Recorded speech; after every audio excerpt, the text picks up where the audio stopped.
Welcome to another episode of the Tea and Trails podcast. Is it? It's normally me that does that. Oh, I was just adding another little note. Hi, everybody. Welcome, episode 57. This week, we chat with Laura Swanton-Rouvelin, winner of the Centurion Winter 200. Patron, Lee Caves, get some help from our coaches, Tales from the Trails. We pop over to our Strava Club and we share our bracket open, my very dull bracket closed, weekly deets. Oh, Gary, you're really struggling to know what to talk about because it's. I bet your dull week is still more entertaining than my. I had a really entertaining Saturday, hustling around the car park in Sedgefield, but I still be. Oh, I wish I was allowed to sit on it, but I couldn't drive it. That would have, oh goodness me, I was straight. I thought about, I'm pretty sure Ray would have said, go on then guys, you can have 5 minutes in it. But then I just visualized all these expensive Volvos and BMWs getting smashed up. So yeah, I'm probably best not allowed in the tractor. Also, we have loads of partners who share some awesome discount codes with our Patreons. I need a deep breath. We've got a couple more added to the list. We have Precision Fuel and Hydration, Tiki Boo, Mountain Fuel, Outdoor Active, Veloforte, Silver Sweden, Active, Root, The Centurion, Runner's Store, Protein Rebel, Sportshoes.com, Big Bubble Hats, X Miles, Fawnside Farm Cottages, Yugo Group Projects, Red Bear Sports, the Alban app, and Retainer Group Cycle Protection. Also, Summit Crazy and Ultra Trails 2. Yeah, 2 new Patreon perks over there. Retainer Guard, sorry. I think basically it's a system that you can mark your bike, your cycle. So yeah, if it does get stolen, then hopefully if somebody finds it, then it's a bit easier to be returned to the owner. So yeah, if you're interested in that, check it out. And also, I think the Alban app is 2 free weeks. Is that correct, Eddie, for people who take up a subscription? So if you're interested in checking that out too, then yeah, head over to Patreon and enjoy the perks. And if you would like to save some money and support the podcast and our partners, then please consider joining Patreon. We couldn't do this without you guys, seriously. Also, pop over to Summit Crazy if you'd like to buy some awesome Tea and Trails merch. We might be adding to our merch. We're thinking about doing some big bubble hats. You can't keep a surprise, Gary. You were terrible. Can you imagine me at Christmas? Mm-mm. Thank you to Precision Fuel and Hydration for sponsoring this week's show. If you sign up for their weekly email drop, you get a really interesting newsletter into your inbox. So much better than so much better. This is so much better than scrolling through Instagram. And this week it's all about cramp, which I'm always really fascinated about. It's a really, really entertaining email because Andy Blow, the founder of Precision Fuel and Hydration, the reason he founded the company was because he suffered terribly from cramps. There's not a stone unturned. It's almost like the history of cramp. Do you know where one of the first studies done on crampers? Do you know who they were, Gary? I thought that you'd like this. The Greeks. I don't think they're sport analysis. It was actually miners, Gary, that they said miners are working really hot and sweaty conditions. We're getting cramps. And so they had a look at them and they found that if they gave them a drink, it really helped.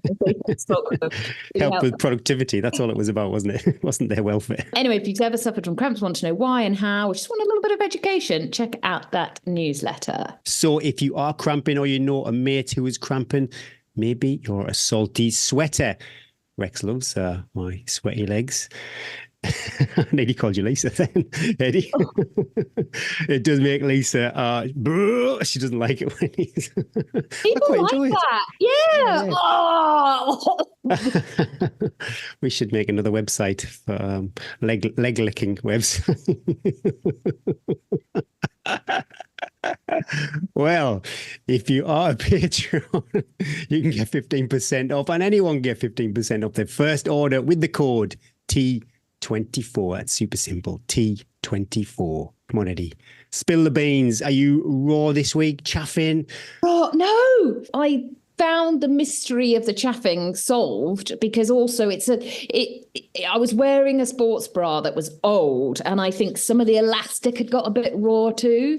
So that's not going to be used on the treadmill again. It's one of my faves because anyone that wears a sports bra knows how hard they are to get on. It's like some sort of but it's got a bit more give, and maybe that's why it chaps, because I'm strapped down today, Gary. I'm firmly strapped down, but not in that one. So no, did I chaff again? Yeah, probably. I did. I had a really good training week last week. It had its highs, it had its lows. I had 2 treadmill sessions. One I'd just done when we recorded last time, and then I did 8 by 5 minutes. No. Yes, 8 by 5 minutes. Maybe it was 8 by 4 minutes. I suddenly realised, I didn't write it down. But 8 by 5 minutes, that's a big one. And what would your recovery be on that? 1 minute. So I'm sort of, I found as I get older, because that first bit, I like to build into the rep. And I think it's a mental thing as well. I like to build into the rep. So if I have a shorter recovery, the heart rate stays higher. And so I'm in that zone for longer. And because I've done so much work like this, I can do it. I'm not needing it. My body just knows. It's like bang up 162 heart rate for your work, and then the minute it stops, 135 within like 20 seconds. Apart from when my neighbour starts digging up his leaks and the window's open and he's bending right down and I can see a full view of. I'm like, Days up in the 160s then. I'm going to shut the window. I didn't visualize leeks as a French vegetable that you grow. I'm not too sure my why. God, they love their leeks. Anyway, so yeah, got 2 good sessions in, did all my gym. The mental strength of those gym sessions when it's like 4 by 20 walking lunges with heavy weight. Because your gym does sound like another session to me. My gym is another session at the moment. That's the point of it. It's not there to look good. I certainly don't look good. Sometimes it's only just one mirror. I catch a glimpse of myself in the mirror and I'm like, because I imagine what I look like. And then the mirror. Oh, that's a dangerous game. Oh my God. The kids, we were watching Gladiators on Saturday. And I think it's Diamond or something, one of them with long blonde hair. She comes in and she swishes her hair. And I'm like, oh my God, like it's like seeing myself. The kids actually like smacked out their tea. They were laughing so much. I was like, oh. That's a bit harsh, isn't it? Yeah, got the gym ticked off, but mentally I found them quite hard last week. More hard mentally. I think it's boring. Like it's boring. Hard work is boring. And sometimes when I start, I think my brain is almost like a toddler brain. Yeah, this is so real. This is exactly what happens like when you're running an ultra. Like your brain goes, I want to do it, I want to do it. And like, oh yeah. And you have to like silence it. So I had a lot of that sort of work last week. I had the treadmill reps, I had the gym rep, and I find that quite tiring because like doing a session outside is relatively easy compared to doing a session on the treadmill when you're just staring at the... Oh, you know what? I'm leaning on the treadmill at the moment. I think it's because we've got rotten weather, windy and raining, and it's been snowy and icy. But I don't let myself... Yeah. This is the story of my life. So then I was going to do my long run, not as a long run. I was going to do it on skis on Friday. And then the eldest child who skis on a Friday, he then anyway, it's so dull, so boring. This is why I said, God, this is so boring. He needed picking up. Then the other one needed picking up. I was like, I was so looking forward to it. Not only my long session, which I love. I was going to do it on skis, which I love. And I was going to see my friends, which I love. I hadn't seen anyone all week, Gary, apart from you. Love you, but it's not real. I can't. It's a bit much. I just don't want to touch you. And so I had to go, sorry, guys, I'm not coming. And I'm going to miss my long sessions. Then I'm going to have to do it at the weekend. Oh God. And finding 3 hours at the weekend, that's near impossible for me. Anyway, I found it, not quite 3 hours, but I did find it because I was like, got to Saturday night and I was like, got to start getting a long session in because that Northern Traverse, the weeks are coming closer and I haven't done, not on my feet or anything longer than maybe 2.5 hours for quite a while. I was like, right, okay. I can probably I had to stay up till midnight because middle child was coming back from his football camp. That's tough enough, staying up till midnight. That gives me anxiety. I had to have a lot of shortbread biscuits, Gary. Also, then I knew he was going to be really tired, and I still have that even from when they're toddlers. I hate leaving them again when they've been away and they just come back and then you're like, oh, sorry, mum's going to be out all morning. So I was like, oh, what should I do? Anyway, so what I decided to do was drop one of them at skiing, and then between that time to then go and pick them up, I just ran up and down the road outside the house I put my gels and my water bottles by the fence. Also, the other big thing was because the ice is so bad here. So you'd think, oh, just run around the road because the roads are actually clear. But there are hundreds of cars, especially at the weekend, people driving and big buses bringing tourists in to ski because all the other resorts are shut. It's really dangerous. People drive like maniacs because they don't know where they're doing, we don't know where they're going. And then there's loads of people on the pavements and they love smoking, the French. They still smoke so much, Gary. It's wild, isn't it? If you walk around town, you're like, because you just don't get as in the normal like off season, people don't smoke, but when the tourists come in, oh my God, smoking. Anyway, so I was like, I don't know where to run. I've got to get this done. So I thought, do you know what? Let's go back to old school COVID days. I know this bit of road. It's nice and wide. So even though it was quite busy, even though it's a no-through road, my road, people are still driving up it. I don't know where they're going, Gary, but they're going to park up my field and look at the field. It was still quite busy, but it's wide enough. And there's a little, there's enough like little off bits that if the buses come or there's loads of cars, I can step off the off bits. There's no ice and the sun is going to hit it once the sun comes up. So I'm going to get a bit of vitamin D too. So I thought, do you know what? I'm just going to do that. And do you know what, Gary? I loved it. I loved it. Awesome. I just ran up and down this road. And then every like 40 minutes, Rory came out and kicked his football around. So we had high fives. He gave me some gels. Oh. He felt the love. And then he got bored and went inside. Oh, no, he broke the side of the window. So he got told off. And so then he went inside. I could help with a bit of homework. I popped my head in, said, put the jagged potatoes in the oven. So I managed to multitask on doing this long run. But I was so happy. I was like, yes. Got it done. And then Bryn said, I'm going to go skiing this afternoon. And I was like, oh no, that means I'm parenting this afternoon. So we had a bit of shopping to do. I was like, oh, I just want to lie down. That's what DVDs are for. That's what Netflix is for. Oh, but we had stuff to do, Gary. It wasn't. I managed to drag out Netflix for about an hour and a half, and then they were like, "Can we go downtown now?" And I'm like, "Oh no, guys, go." Do they enjoy visiting town? Do you know how they like going down to town? Cake. Yes. Mum is weak.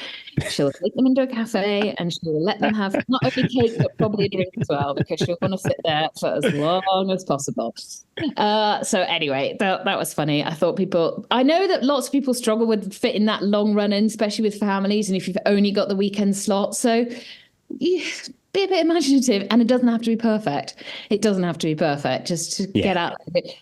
The other thing I really enjoyed was just slamming down some sports nutrition, which I've not done for a while as well. I was like, I'm back in this is where I belong. I had gel all over my gloves. I didn't want to wear a pack, so I put my Velo Forte shot blocks into my little chest pack here, my hoodie. Ooh, and they just got nipple sweatage and it just all molded together. So I was like, I love this. This is where it looked. Anyway, yeah. So it's happy I managed to fit it all in. I also did a couple of really hardcore bike sessions. I find I can just put, like, even when I'm tired on the bike, I could never go and do another run session.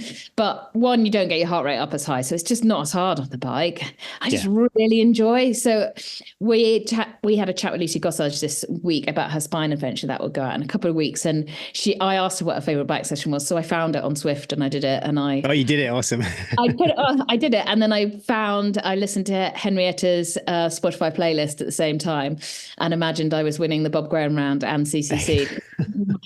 I was pushing for me, I was pushing I had to do these, I was doing 20-second sprints, 40 seconds counter. I was not push that many watts for a long time. So I loved that. I loved that they were inspiring me. So all in all, it was good. It was ticked off. It was actually a training week rather than a nice jogging round week, which I've done a lot. Yeah, it sounds decent. All the sessions, all the workouts, long run. Boom. I'm going to have to done. Tick, Jim, tick. I'm not going to recreate quite the magic this week with bike. I will get the 2 sessions done and the gym sessions done. I've got to say that we talk about sessions and these are our sessions. And I do get people actually reaching out quite a lot saying, what was the session you did on the treadmill? And I'm really sensitive. Should I share it? Because I don't want somebody who is a lot fitter than me to do something that maybe isn't appropriate. They need a bit more. Or the other flip the coin the other way and they're not as fit. I feel really uncomfortable saying that. And then they're going to do 5 times 8 minutes and absolutely destroy themselves. It's like, well, yeah, definitely. Obviously, you and I have done this sort of stuff for many hundreds of years now. And I know exactly, I've done a lot of work on my heart rate. I know exactly the level. I know I'm also lazy, so I know how hard not to do it. But saying that, my plan, it's not a secret. I just, like I say, every week, pretty much, it's just the Garmin Connect training plan. So it's not like tailor-made for me. So come on, tell us all the numbers. Jeez. All the dates. I've even got Monday, Tuesday, Wednesday, Thursday, Friday. There's a lot of numbers in here. Well, big miles on Monday. I've got a few people say, I think you even give me heavy flex, but all I did was I must have had about four or five small runs that I just resumed the activity on Garmin. So it looked like one big run. But yeah, after the marathon, I did feel a bit tired at the end of Monday. So yeah, you can't, although it's not ideal, lots of little runs as opposed to one longer run, but that's just the way it was. Tuesday totally ran away with me. Busy podcasting again. I didn't do anything as far as exercise is concerned, and I just gave into it and owned it. And I think in the scheme of things, a day off now and again is pretty good. But I was going to go to the gym. I thought, okay, let's do something. Just totally me trying to at least get something from the day. So I was going to go to the gym. But because I'd been struggling to do the core section of my strength training for probably about a month, I thought, no, that's easy. Low hanging fruit. I can do that at home. I don't have to go anywhere. I'll do that. And yeah, I felt super good. Nothing as far as running is concerned, but a few. Also, can I just say on that as well? And I was thinking about this, that like you can, with social media, with Strava, with anything, like when you tell all your deets as well, people might compare themselves going, I'm not doing as much as Gary, Eddie's living the dream, running up and down her road for 18 miles. But then on a Tuesday, you only got to do your core, but that was great. You did something. Like, I think sometimes you think I've got to do something loads because I've done loads and I'm only as good as them if I do that, or I'm only going to be as competitive as them, or I'm only going to be for you that day. Just doing a little bit was exactly what you needed to do, and then you take away the accomplishment of doing that. So it doesn't have to be right. Come on, then. It doesn't have to be what you're. But I thought it would have destroyed me mentally because I love to run. But I was quite healthy. I thought, quite a good mindset at the end of that day. I felt I probably needed that rest, especially after that marathon. And also, you talk about people on social media. We talk to quite a few high-level athletes. I probably do more miles a week than quite a few of them. I probably do more miles than Damien Hall. I think Jack Scott's recently shared his training. And I'm pretty sure I do more miles than Jack. Jack will do a lot more quality sessions than I do. But yeah, it's not all about the big miles at the end of the week. But yes, then Wednesday, the sessions kicked in. And wow, this week, there were big sessions. 3 times 10 minutes on the treadmill of 15%. Got my heart rate in zone 4, and it was well and truly in zone 4. I don't really know what my zone 4 is, so I always go smack.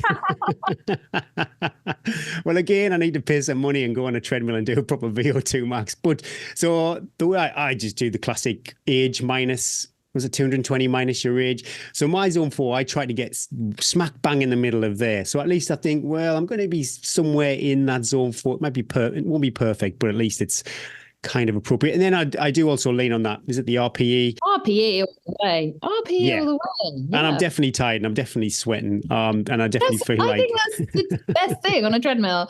Are you tired? Are you sweating? Okay. And if it's max hard session, do you want to hold on with your teeth? If it's not quite such a hard session like that and it's long, do you just want to put your hands on the bar for a moment? Just want to put my hands on the bar for a moment. And also, I could have done another 10 minutes if I had to. Somebody said, oh, Gary, we lied to you. There's another 10 minutes here. I wouldn't have wanted to, but I could have done it. So yeah, big kudos for that. I really, really enjoyed that session. I think it was over 2,000 feet of climbing. Basically, my sessions, I just try and beat how much climbing you've done in your session, because I saw you did 2,000. So I was like, right, I'll do 2,000. Okay. But then I went straight. I've never done this yet because I've always been so pooped, but I went straight into the gym and did my strength session. And it wasn't as bad as I felt. I'm not really taking Huel shakes for a meal replacement, but they're a super handy get out of jail free meal when I'm struggling to prepare food. So I took a Huel shake with me to the gym, smashed that, and then went and did my gym session. And it was fine. I was quite surprised that I could lift the same weights. Maybe I'm just not trying hard enough on the other days, but yeah. But you're super warmed up. That's the nice thing, isn't it? Is that you're so warmed up and you're kind of like everything's flowing, blood's flowing. I just needed 5 or 10 minutes in the changing room to have that shake, just to decompress, and then I was fine. I think previously I've just tried to go straight in, and I'm just like, no, not going to do that. I was so tired the rest of Wednesday. I had to full compression tights on. I was in full. I haven't done that for ages. I'm not even too sure if they do any good, but I just needed that little snuggle on my legs. Thursday, well, Rex, my mileage is down this week because Rex has had a poorly paw. But Thursday, easy miles. Friday, so yeah, like usual, compress everything towards the end of the week. Friday, 10 minutes, and then 5. This was on the treadmill, but not at incline. I thought I need to get those legs moving a bit quicker. So yeah, this was all at roughly, it's your hour, what you think you could sustain for an hour, although the 3 minutes, probably the pace did increase a bit. And again, heart rate zone 4, 90 seconds recovery. Really enjoyed that. But when you run, well, what is fast for me on a treadmill, I feel a bit out of control, because if anything goes wrong, I could be that gym meme, wherever it is, where you go flying off the gym. So I was quite... I find it hard to go anything faster than a 6-minute mile on a treadmill. I wasn't that fast. I was low 6s. I wasn't under. Yeah, low 6. Like I'm just the initial. Do you put it up and then step on it, or do you go up gently? Well, because it's a 10 minutes, I click it up when I'm on there. And even the 3 times 5 minutes, I will. But then I'll like run right to the end, so I'll use the recovery as a bit of a kind of a cool down too. But super enjoyed that to get those legs moving. But I remember when I was clicking up on the first 10 minutes, and I felt like the effort was quite high, but I wasn't even running marathon pace. And I was just thinking, is this machine correct? Like, treadmill's wrong, Gary. Treadmill's wrong. It felt hard. It felt really hard. But yeah, enjoyed it. And it's just nice to get the legs turning over a bit quicker. Saturday, this is where you think about, just getting it done. I was out the door because I had all day marshalling at Sedgefield, and I had to be in the car park for a race brief at 9 o'clock. And I wanted to do my 2-hour long run and another quality session that week. So yeah, I was out the door at like 5:10 in the morning to do. So you did, and that is early for me. My goodness me, if it's a weekend, 7 o'clock is an early start. So yeah, but just got it done. It was really good. I was going to go the trails, and I had my silver head torch on, but it's got a removable battery, and I took the removable battery out for some reason. So when I went to jump on the trails and turn my head torch on, there was no light there, so I had to just stick on the road. So I did just 2 loops of the village, and I was smashing the gels, because I am doing a road marathon. I need that quick nutrition as opposed to chewing on a chew or a bar. So yeah, I was on the gels for that. I really enjoyed it. Just super easy. I think even though it was 2 hours, when your heart rate's in that zone 2 low effort, so you can chat away, even though there was no one there to chat to, it is easy. You can get yourself up for it. But yeah, just pitch black. Gary, how you doing, Gary? Yeah, good, Gary. Gary. Not a soul. And when you see somebody that early, it's like, what are these guys up to? But yeah, probably thinking exactly the same for me. And then Sunday, this was a big, this I had a lot of anxiety about this session, because 3 times 15 minutes, 15% again on the treadmill, heart rate zone 4 with 90 seconds recovery. For me, that is a monster session. And again, I only managed 2 strength sessions this week, 1 at home and 1 down the gym. And I was unsure. I don't need to do 3 workouts a week running. I thought, well, maybe I should just do my strength session down the gym. And that was exactly what I felt on the way to the gym. And I set up the trap bar. I was going to do my deadlifts. And I'm just such a sucker for miles, Eddie. I put the trap bar back on the rack, put the weights back on the rack, and got myself on the treadmill and did my 3 times 15 minutes. I was proper rinsed. There was no way I was going to do the gym session after that. The minute that trap bar went back, the decision was made. The muscle left. I put my phone away. I wasn't influencing doing my deadlifts. I got on the treadmill and absolutely loved it. I think because I did the 5 times 3 minutes, I thought there was some speed in that week. But then, I was still doing like over 8,000 feet of elevation for someone who's training for a road marathon. So I've got my numbers off, but hopefully I've just got super, super strong. We'll see when we do our Northern Traverse recce. Super strong glutes. I mean, you might not be able to glutes. Well, the training does shift. Maybe talk about what's coming up, but the training shifts a bit as far as the sessions. But yeah, Rex had a poorly paw. So I think that's why my miles are down slightly. His paw is fine.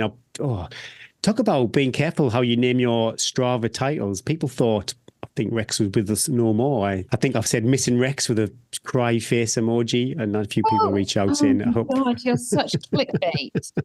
I didn't mean it like that. I was thinking, it's so different. So yeah, my mileage was down. I looked on my Strava. Oh, you had to make vital stats. Oh. But my miles were low compared to previous weeks, which I think you do need a down week now and again. So that is fine. But I always like this. So I'm going to do the 3 quality sessions.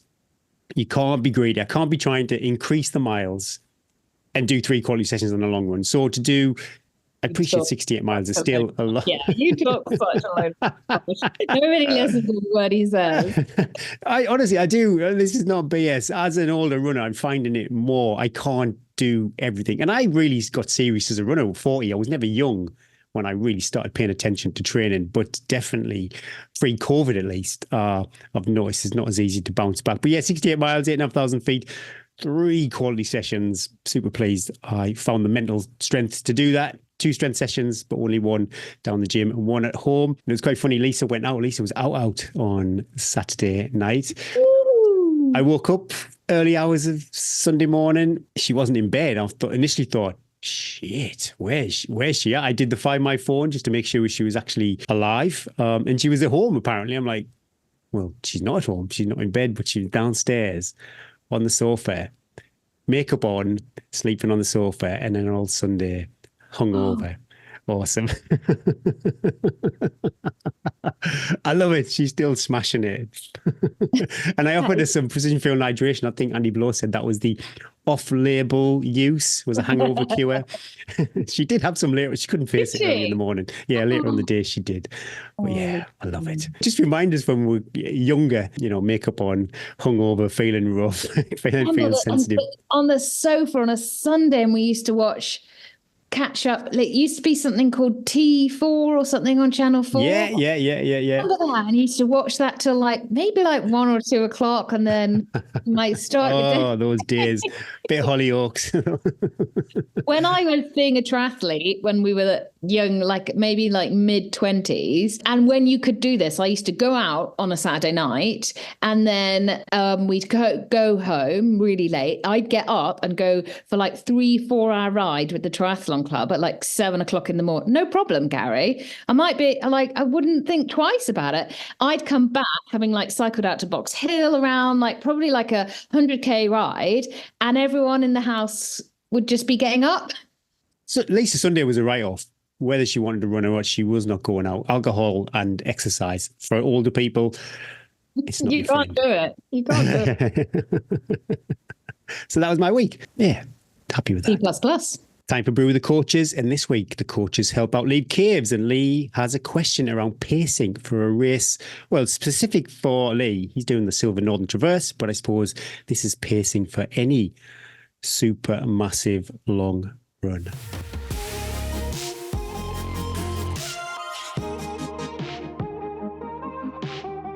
This week's question comes from Lee Caves.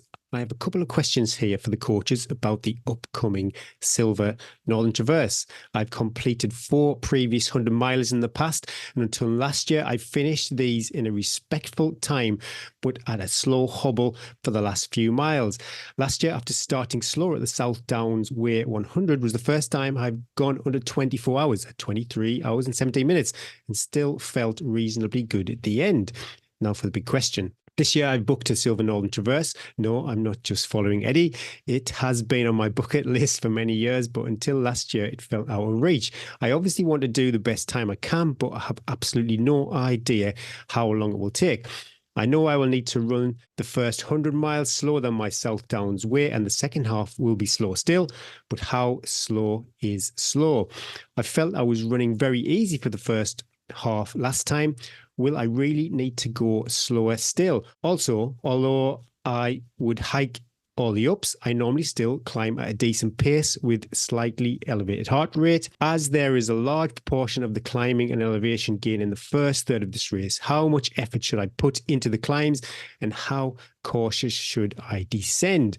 I know these are impossible questions and completely athlete specific, but I really have no idea how to plan for this distance. I would like to think 2.5 to 3 days would be possible.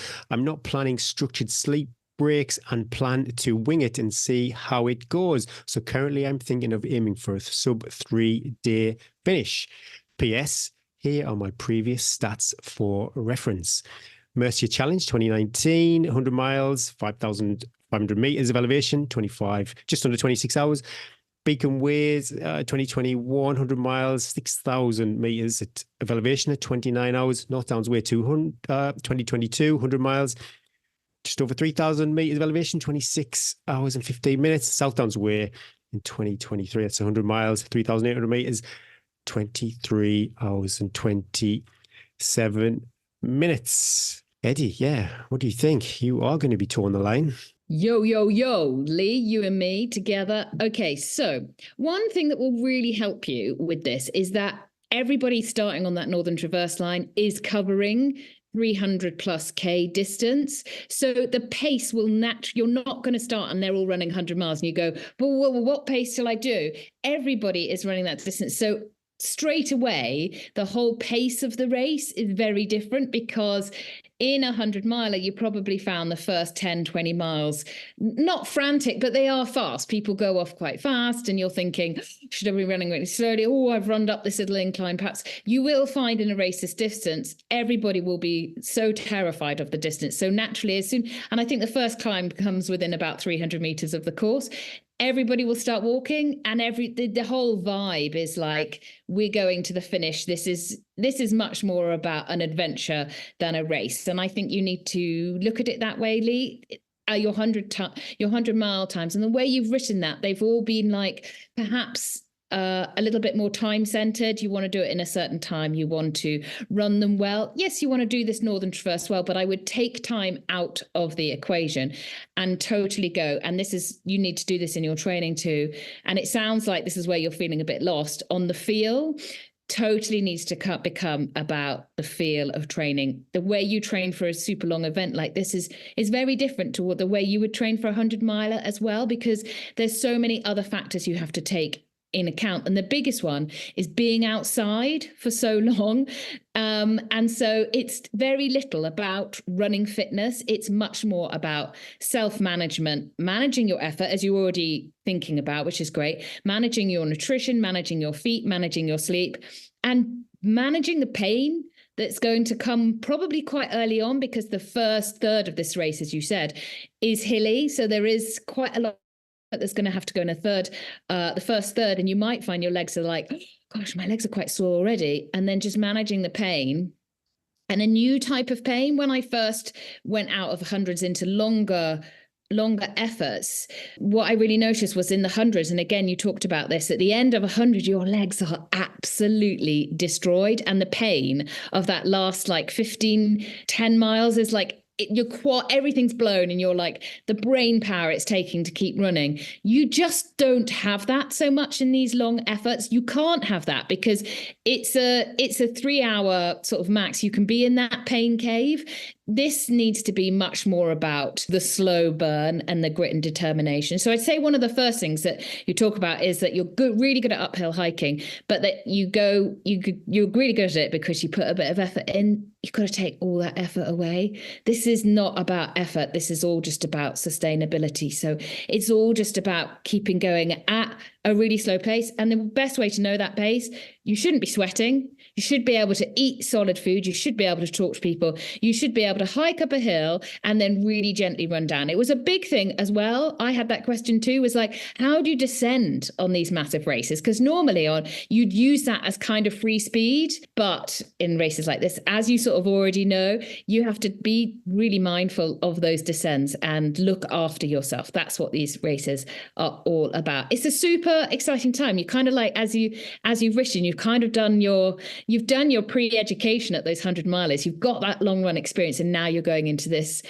new distance. There's so much to learn. Just take your time. There's no rush. This is almost like a whole different sport. So it's the 100-mile stuff that you've learned already. Use that, but you almost need to start a fresh book now on learnings. Spend as much time as you can on similar terrain. Don't worry too much about the running volume, Lee. spend as much time outside. Hiking needs to become your new friend. Weighted hiking, cross training, just get used to really long days. And those are the best days. I love that. I love training for something like this, that training can become, grab some mates, grab your family and go for a day's hike. And that is your training with a bit of weighted hiking and pole action. Hope that's helped, Lee. The key thing to big races is being able to maintain your effort level. And I always say to my athletes, you've got to trust yourself. You've got to learn how to trust yourself. And I would say I'd sense a little bit that you don't trust yourself from your question, because when you trust yourself, you know the effort that you can apply going up to that hill, going up the hill and going down. So I would say maybe spend a bit of time in your training just going at a pace where you feel comfortable and you feel good, and believe in that. Ultimately, once you get past 100 miles, you're going to have to sustain. It's just about sustaining pace. And generally, you can see a lot of the time in these long distance races, guys will go off quite quickly, but generally at around 150 miles, let's say it's a 200-mile race, they'll get caught up. They will start to flag off quite quickly. And it's just because you push too much and then your body just isn't able to provide any more going through. So I would say focus on a pace that you can sustain, and eat and do the things you need to do. Believe in your ability. You've got a huge stack of great races behind you. Like, there's no reason why you can't go into the Northern Traverse and do well and come out flying from it. You've got some brilliant races behind you. So, believe in yourself, back yourself. When you're going into how much effort should you be putting in? The effort that you can sustain and remain comfortable and still feel you can keep pushing in the race. So yeah, 100% trust yourself. The last thing I will say is in regards to breaks, it's probably worth having an idea of where you might want to sleep. So if you've done generally you can push out 100 miles because you've done it, and you do that without sleep. So it might be worth looking at the next point from that. Can you push out another 50 miles, for example, without sleep? So I'd have a think about that and have that in the back of your head as a potential plan B, plan C scenario. It's always worth thinking through the scenarios. Never try and wing it. That's the big difference, I think, between male and female ultra runners. Don't wing it. Have a plan B, C, D, E, whatever.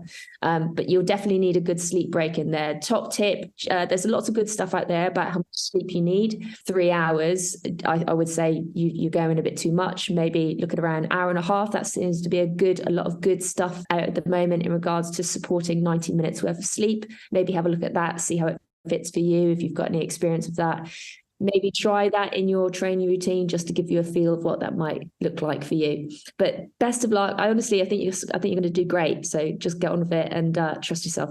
Anything to add, Rebecca, from your experience? I obviously don't have experience of doing this length of race, but I think I was certainly going to come in on the same point Trish mentioned about the sleep. Again, other than the distance, that's the unknown quantity, is just the length of the race and the timing of sleep. And I would certainly have some sort of handle on when you're going to plan to do that, and just know yourself how that works. And it's a difficult thing to practice, just like you can't practice the full distance.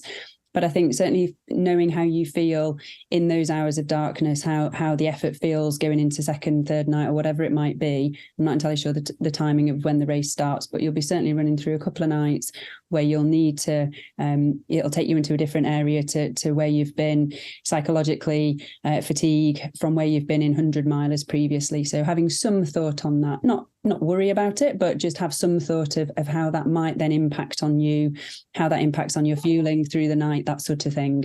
So that's just one of those elements which I think, I wouldn't wing it, but I wouldn't obsess about it, but I would have some sort of plan. If you pace it right, and there's lots of things that can go wrong, obviously outside pacing it, but if you pace it right, it'll be like a tide. You might see everybody drift off at the beginning, but then if you just keep your cool, you'll see most of them towards the end. Yeah, fascinating. Best of luck.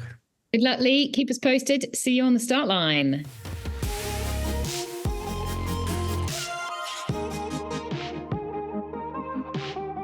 Best of luck, Lee. Hopefully that helps. And anyone else who's thinking about doing something mega, see you out there, Lee. See you out there puffing up the first hill. Yeah, this is my easy pace. Yeah. Patrons, if you have a question for the coaches, fire it over to hello@teaandtrails.com. This week, we have a chat with Laura Swanton-Rouvelin, who was the winner of the Centurion Winter Downs 200 back at the end of 2023. We hear all about her training for the race, how the race went, how she handled it, the differences between that race and the Spine race. Really interesting, really lovely to catch up with Laura. Gary was there, but he didn't get much of a word in a trade between the gaggle of the ladies. Here's our chat with Laura.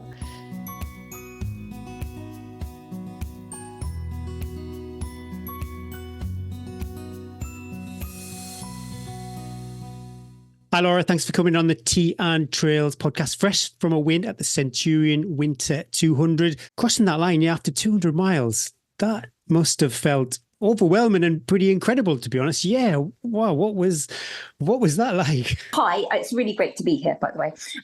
It was great. I loved the race, and I had to say my lead up to that race wasn't the best. So for it to have gone like it did was just, it felt really good, really, really good. I get terribly, terribly nervous, especially with these longer ones, because there's just such an unknown element. And so there's more time for things to go wrong. So yeah, when you get to the end of that, it does feel pretty good, pretty good. I think we've said it on the podcast quite a few times, just to get to the finish, the odds are stacked against you, let alone like perform as well as you did. So yeah, big kudos. But we'll chat about that in a bit. Well, thank you. First few questions, we three in one actually. Where are you? What's the view from your window, and have you been for a run today? I'm at home. And the view from my window, I'd love to tell you the view actually inside, because all I can see is Jean's spine kit everywhere. Is he doing the spine? Yes. Oh my goodness. So sorry, I mean, that's not outside, but there is just spine kit. I look to the window and I can see poles, but yeah, I look outside, got lovely green fields, and I'm in Devon and we're in the middle of nowhere. And yes, I've been for a run today. Awesome. So yeah, straight out the door, lovely trails, no suburbia. Well, trails, we need more trails around here. I have to do a lot of road running, would you believe, living in the countryside, but it's lots of country roads, and yeah. You're running already. How long are we since you finished? 3 weeks? Yes, just over 3 weeks. How long did you have off? Is this your first couple of runs back, or you were like back to it? Well, I don't know why, but I felt remarkably good after this one. I'm not saying that to be annoying, because I took me a long time after the summer spine and the winter one. But this one, I was amazed how my legs felt, and my feet didn't suffer at all. So I didn't have that to worry about. And I try very hard to be sensible, because I like to get out. It's good for me to run. But I'm aware that risk of injury is always there, especially after 200 miles. So I think I went for my first run after a week. And just like I made 4 or 5 miles really easy, and I've sort of been running to work and back, which is 4.5 miles there and then back again, but just very, very easy. I had my first harder session today. Are you coach though? Sometimes I think a coach is great just for holding athletes back. Yes, I've got Kim Collison, and he's very good at making me recover. But he said to me this time, if you're feeling good, if your legs are feeling all right, he said, then just go with how you feel. Just take it really easy. He knows that mentally I need to get out. So yeah. And also, it's not your first time. Like, I do think that these mega races, your body, the shock the first time when you do them, like the shock of like, holy cow, how tired you are. It takes a long time. And then I think the more that you do them, your body adjusts maybe, or maybe it's a mental thing as well as a physical thing. Yes, I think so. And I think possibly my the lead up to it not being as great as I wanted probably helped me, because I think for the, you saw me drop at the winter spine last year, which was horrendous. I think I'd overtrained. I think this time if anything, undertrained in the last month or two because of everything going on around me. And so it probably was actually a benefit for one that has the potential to overtrain. Rewind a little bit though. So many great races. I did a bit of research, and my goodness me, there was a long list of awesome races.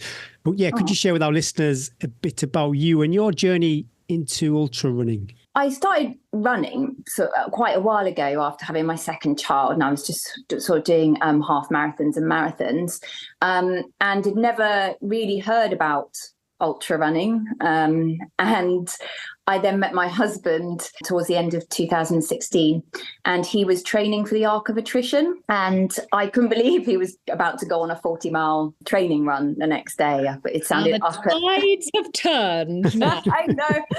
I thought that sounded like utter madness. I couldn't believe it. So, that's when I was training for a marathon, and it seemed a long way, which it is. I would never put that down. But it's just when you hear someone that's doing 40 miles and you've never considered that. And anyway, I surprised him, turned up halfway through the Arc and at Land's End, and I was just so struck by the feel of it, the buzz, how far he still had to go, how far he'd come, and then finishing. Oh, it was just amazing, and I was hooked. Then I thought I've got to try. So I entered. It was a Jurassic Coast 100K. Just an easy 100K.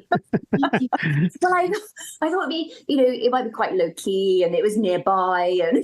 So yeah, I gave that a go, and I surprised myself with how well it went. And then I thought I've got to do 100 miles. And amazingly, at the time, Centurion race hadn't filled up the North Downs Way. So I gave the North Downs Way 100 a go. Yeah, and that went better than I thought. And it just sort of led on from there. Then I wanted to do their Grand Slam. That's it, really. I found more and more things that just grab. There's so much out there. The spine has always been on my radar since meeting Jean, because he watched it every year and followed the dot. It just became a natural progression to try and go a bit further, I guess. Has Jean done the spine before? No. Okay.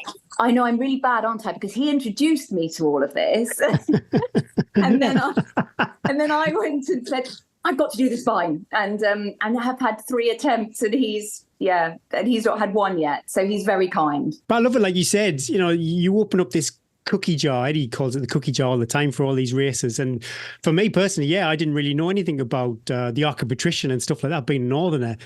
And it's pretty wild. Yeah, loads of lovely days out. Oh yes, it's a beautiful race. It was absolutely a brutal one. I mean, that was my husband's first 100 miler, which I think was a scary one to pick. But yeah, it's a great race and a good one to chuck you in there, the deep end. Let's talk a little bit about your spine history before we get on to the Wind 200. You touched on then three goes, 3 starts. Tell us about your history with the spine. Yeah, my first attempt was in 2020. I've got to think now, 2022, wasn't it? Yeah, that was the winter one.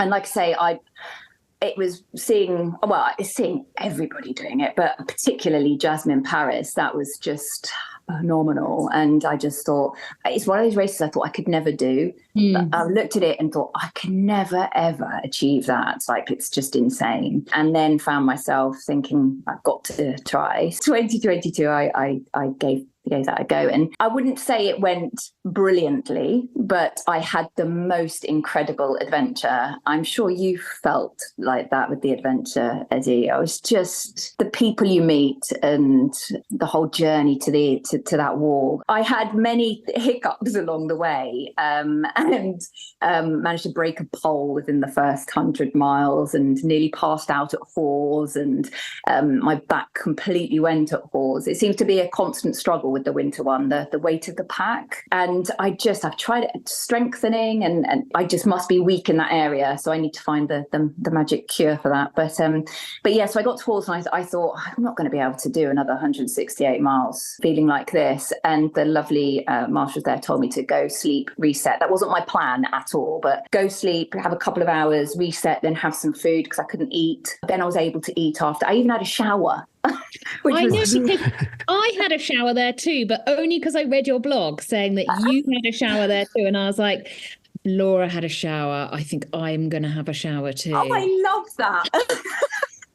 I love that you did that. It absolutely reset me. I was like, I was going, like it was at home. I was going to go to bed, had a shower, went to bed, and woke up, and I was like, okay, maybe I can do this. Maybe I can carry on. This isn't how I planned it, but we've got to adjust. And then I was able to eat. Someone looked at my back, and then I met this lovely guy called Mike, and he had been in there when I got in there. He was still sat sprawled on his sofa, and he just said, "Hey, you heading out? Can I come with you? Should we go together?" And I actually have to say, I didn't want to go with anyone at the time. I felt very grumpy, but we headed off together, and it was the best decision I made.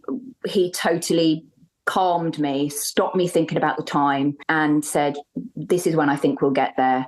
And I was okay with that. I let any time or anything go out the window, any thought of racing. I just wanted to get to the end, and my back wouldn't allow me to run. So I literally hiked it in from that point.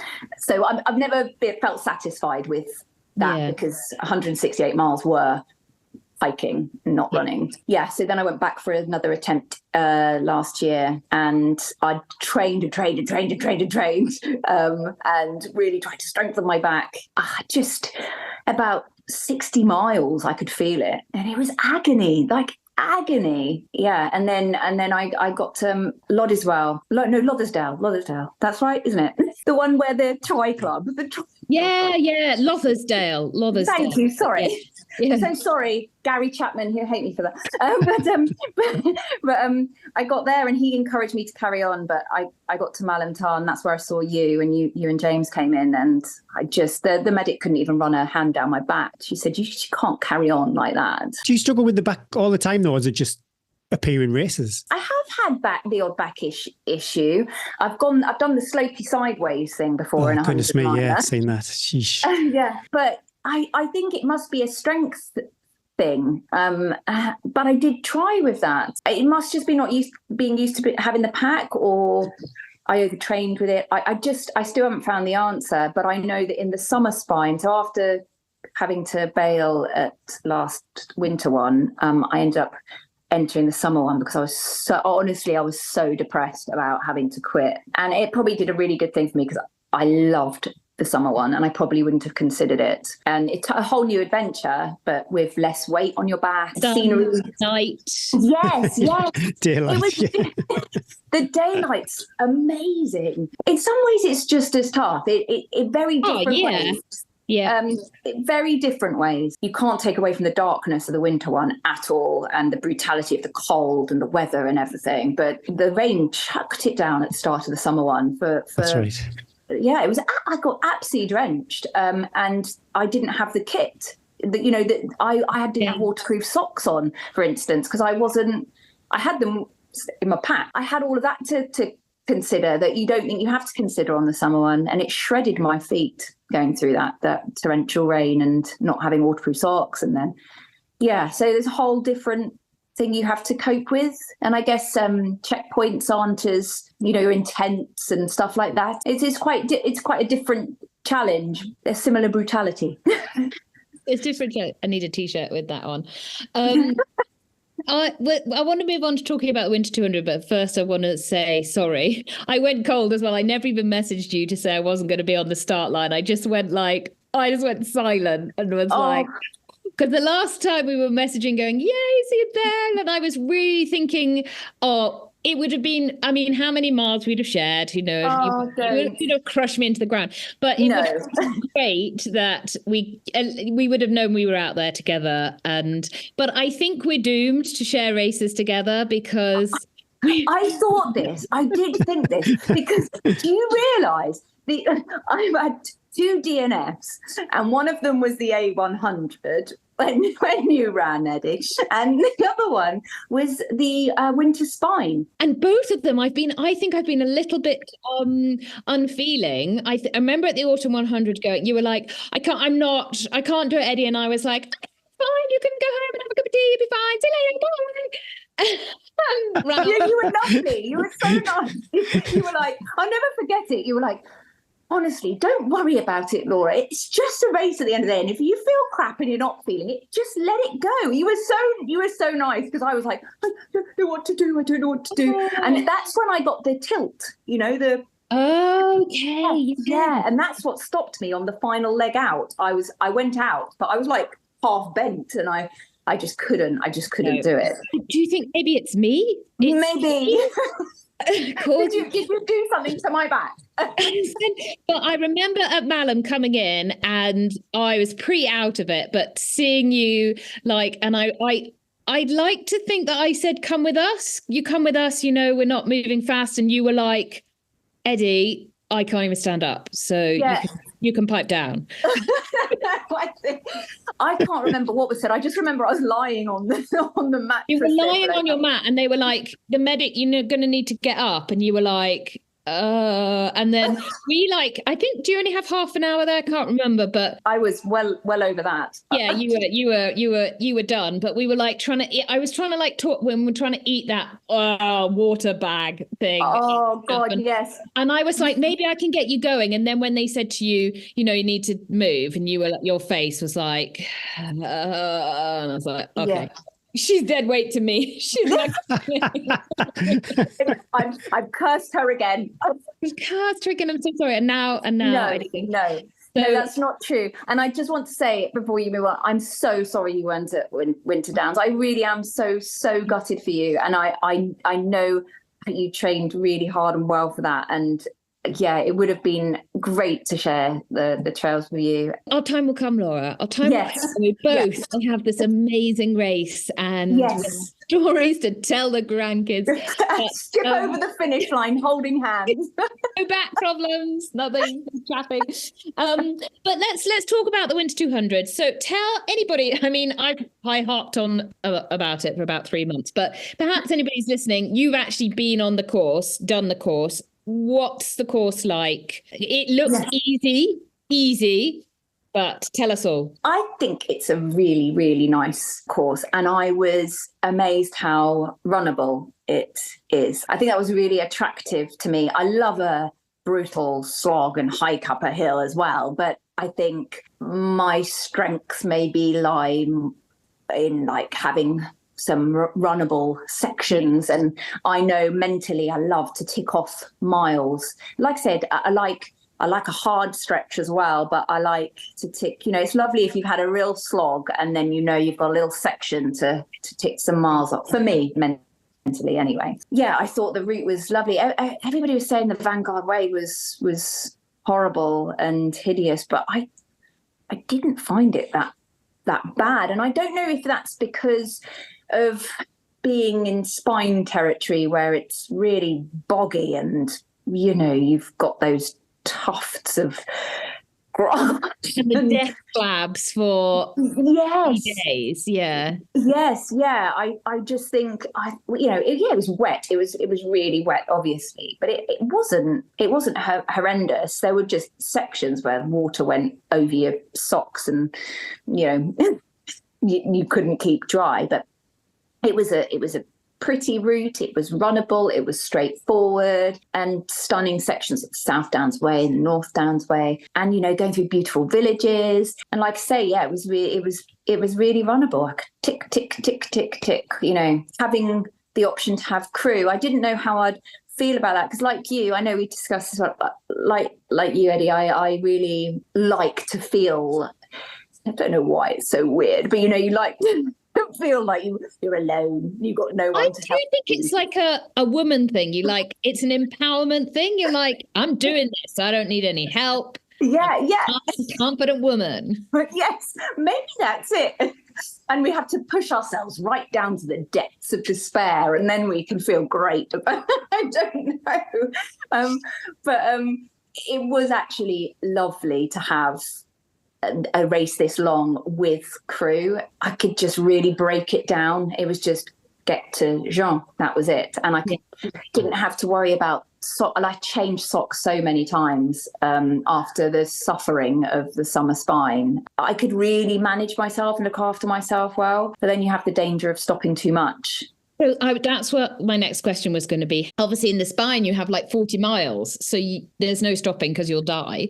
Yes. But seeing crew and quite regularly, did you see Jean quite regularly? And how was that? Were you stopping, or were you having to be quite strict? I think I was more strict to start with, and it was like, yeah, hi, sorry, I'm going. And as time went by, I was like, yeah, and he was going, yeah, off you go then, off you. Bye, Laura. But I really hate wasting time. So I really try not to waste time. I could have been quicker sometimes, but I don't think I was dreadful. Yes, not perfection. One of my key answers that you kept moving forward. Did you use the big checkpoints? Yes, I did. And I did that because I'm rubbish at eating. I know I learned on the spine that when I went into a checkpoint and I sat down at a table and had a meal in front of me, for some reason, my body said, okay, we can eat this. When I'm out running or stopping at the van, I'm like, oh, no, I don't want it. I said I was going to stop, but it would be very brief every time I stopped. I'd literally go in, eat, and get out. So yeah, I used them for the food, but and the boost. Yeah, and it was lovely. Yeah. It's nice to go in and everybody buoy you up, and that's always going to keep you going forwards, I think. Yeah, I was curious. Did you just have one crew? Did Jean follow you for the full route, or did you? Yeah, poor guy. Oi. Yeah, he really. It was a hard task, but he's so used to crewing me that he spine training. Yeah, exactly. Sleep deprivation began then. He didn't get much sleep at all. He said he became weirdly obsessed with my dot and couldn't. So did I. I was like. There was one bit where you were, I don't know what you were doing, but you were going quite slow, and it seemed to take, I think as well, that it was taking time to catch up. And I did the school, I got the kids up, I gave them breakfast, I did school and came back and I was like, she's still not reached that village. Oh God, what you doing?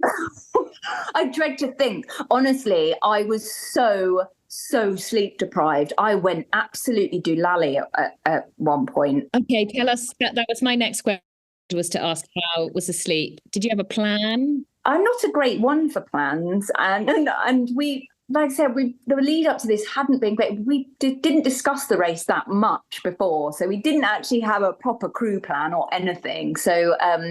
So we sort of spoke quickly the night before about a rough idea, which sounds absolutely useless, I know, but we've just had a bit of a nightmare with house building work and work. So it just all got in the way. I didn't have a plan for sleep. I just thought sleep as little as possible, because that was my plan too, was basically just keep going, and if I have to fall down on the trail, I would just fall down on the trail. Yeah, I thought, because you don't know with this, it's more runnable, and I didn't know how long I'd be out for, but I had a rough idea, and I thought, well, I should be able to cope, and if I can't, then I will just, we had a mattress in the back of the van, and I did have 15 minutes on that, I think the second night, and that was a big mistake, because after that I went into a weird world. I think because I'd allowed myself to realise the beauty of sleep, being tucked up in a duvet, and then had to get up again, and I just went off into the darkness and just kept falling asleep whilst I was running. I didn't even do that on the spine. So I'd sort of be running through these fields and then jolt awake, like, oh, where am I? And it happened, I'm not lying, probably 15, 20 times during that night, where I'd just jolt up, nearly be in a bush, or which is quite scary when you're running. And so I had this brilliant technique of shoving Percy pigs in my mouth, and so that I couldn't actually not chew. And then, a dangerous game to play. Choke and die, or stay awake. I was slapping myself really hard on the face. And then I began singing Right Said Fred's I'm Too Sexy out loud. I don't know why. I don't know where that came from. But yeah, I just thought if anybody could see me now. Yeah, it was bad. What about hallucinations? Did you have any full-on hallucinations as well? No, I wasn't too bad on them. I think it was the sleep running that was bad, and I was worse on hallucinations with the spine. But I saw a walrus in the middle of the track at one point, which was quite scary. But no, nothing.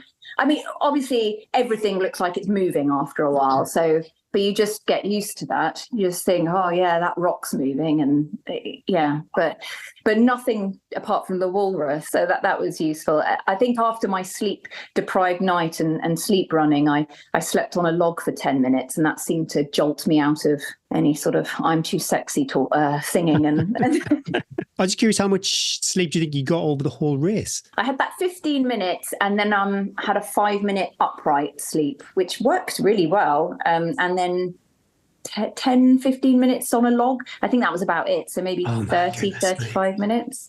That's wild. Yeah. And you went through 2 nights, and then you finished. What time did you finish then on the Friday? It was just before midnight, like 1:45, I think. Yeah.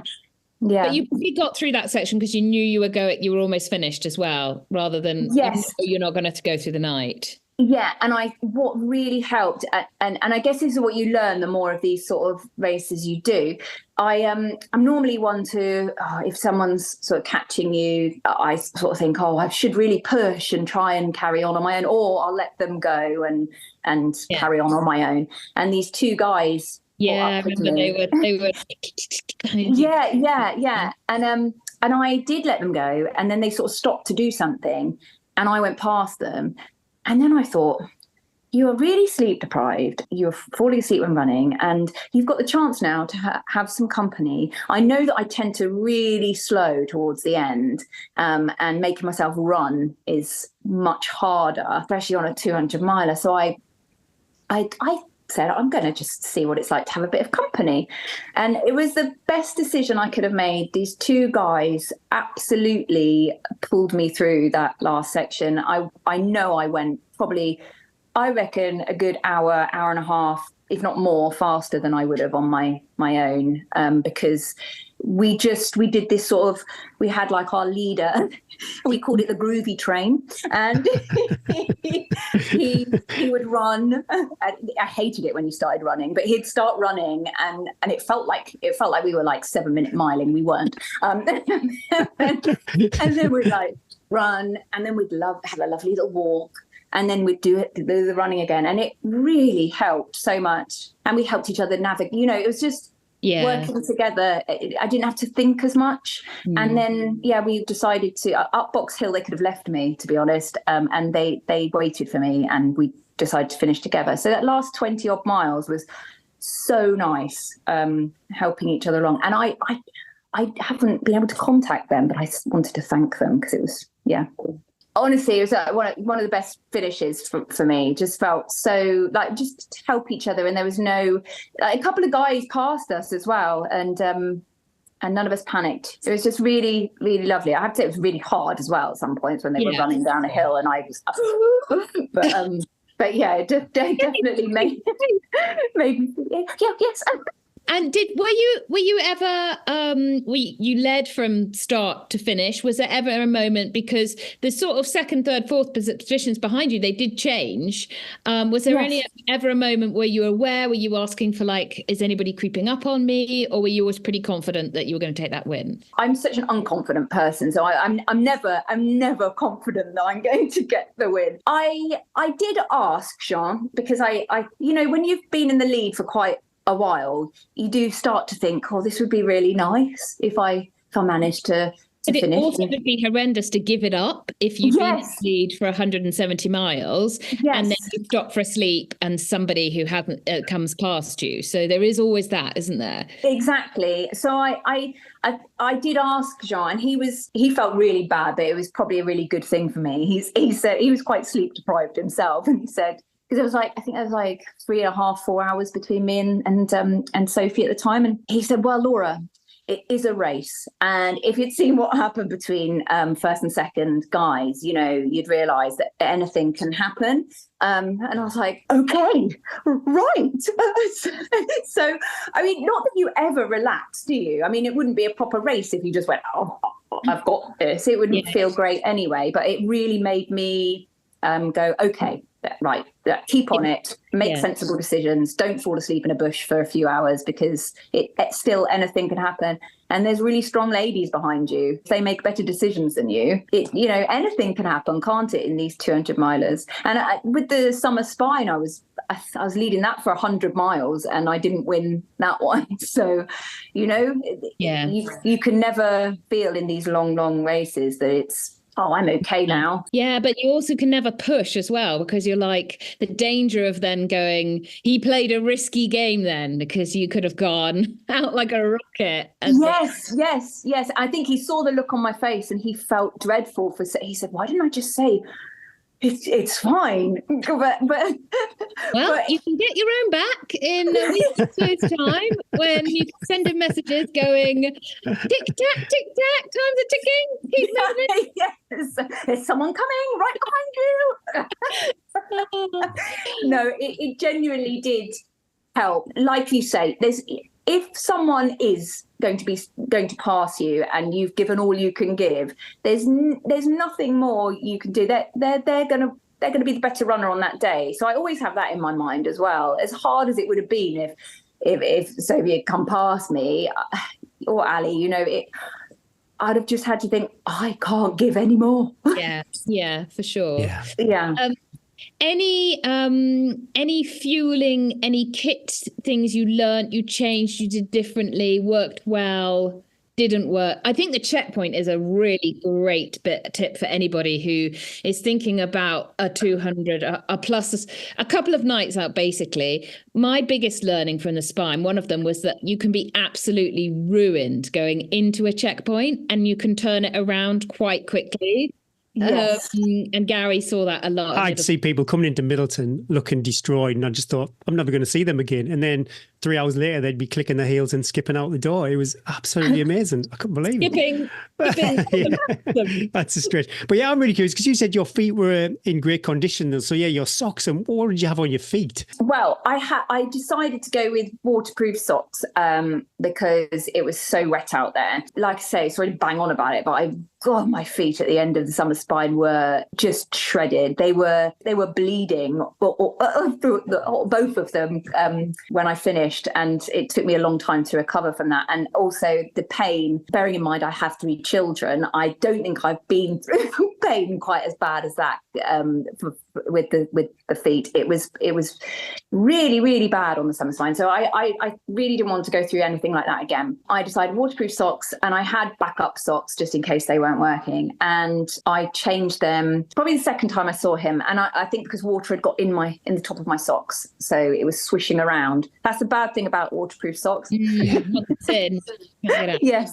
Yeah. So when we went through that section where it was over up to your knees and it went over my socks, normal Laura would go, oh, a race, don't worry about that, carry on. But I decided to change socks straight away and take that time. I think it could be seen as wasting time, the amount I changed them, but my goodness, my feet, not one blister, absolutely nothing wrong with them. They looked like normal feet at the end. I had a combination of like those sealskin ones and deck shell ones were, absolutely. Are you an Innovate? Are you an Innovate girl, Laura? You mean sponsored or anything? Yeah, I thought, are you? No, if only. Oh, well, let's get this sign sealed. We'll tag in Innovate. Was that your trainer before we get you the sponsorship deal? Were you actually wearing Innovate? Oh, God. Okay, Hocker. Try that.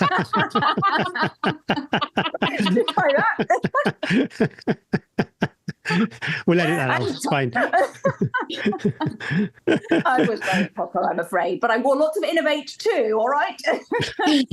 I wear a variety of things. So, I my Innovate jacket. I'm not just saying this now. I don't think they make pictures. Maybe I've seen you in your points lying down in your Innovate jacket. I don't think they make it anymore. But it's the one that Jasmine Paris had, and it's just amazing. I tried to get Jean a similar one, but I couldn't get the same one. And I wore my Maff 8 Hocker. I always wear. Did you wear those for the whole race? Yes, I didn't change my shoes at all. I had a half size up because I found on the spine I needed to go half a size up for the last section, but my feet didn't swell at all for this. I think the hiking maybe on the spine makes your feet swell more. Yeah. Anybody can enlighten me.